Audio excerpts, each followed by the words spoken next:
Hey, Southwood family and friends, I hope you're doing really well today. I know there's a lot going on here at the beginning of the fall, but I wanted to encourage you just to slow down for a couple minutes and reflect on what God's doing around here and what He's been teaching us. We got the privilege of jumping back into the Gospel of John on Sunday and reading about Jesus washing His disciples' feet. The joy, and just let this soak in for a minute, that the King of Heaven would humble Himself, showing us how to love and to lead all the way down to the point of death. He was obedient, even death on a cross, because of His love for us. And it wasn't just that Jesus told us then to love like that, but He was showing us what it looks like, that the Prince of Heaven comes all the way down to earth and has the dirt of our dirty feet under His fingernails. That's how much He loves us. Now let His love sink in just for a moment today, and remember that He lowers Himself to love and serve you.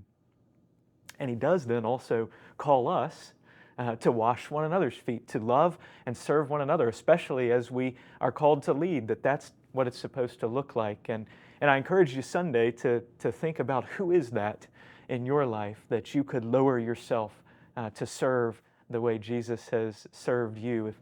If you haven't thought of someone specific yet, let me just encourage you to some opportunities I've already been watching this week as different groups gather around here.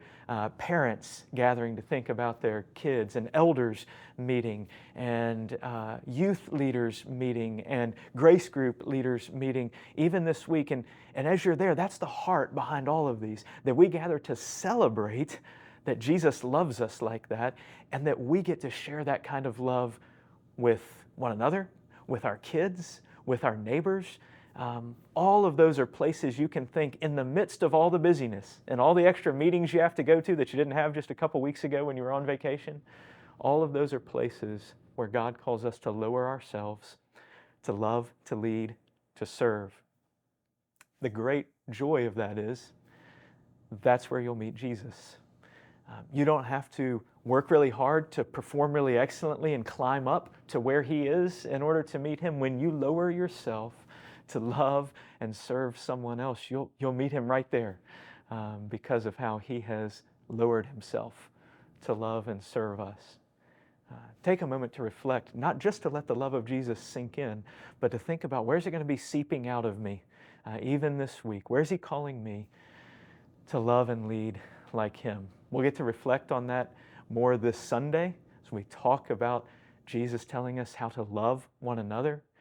In a couple of weeks, we'll have the Olympic Nick, and we'll get to church-wide, across generations. Don't forget that. Be making your plans, even coming up with your teams. It's a great chance not just to have fun, but to be loving one another the way Jesus has, to be serving and lowering ourselves. There's a lot of exciting ways to do that coming up. Pray that God would show you how He wants His love to flow through you to others. I look forward to seeing you on Sunday and learning more about that together. Hope you have a great week.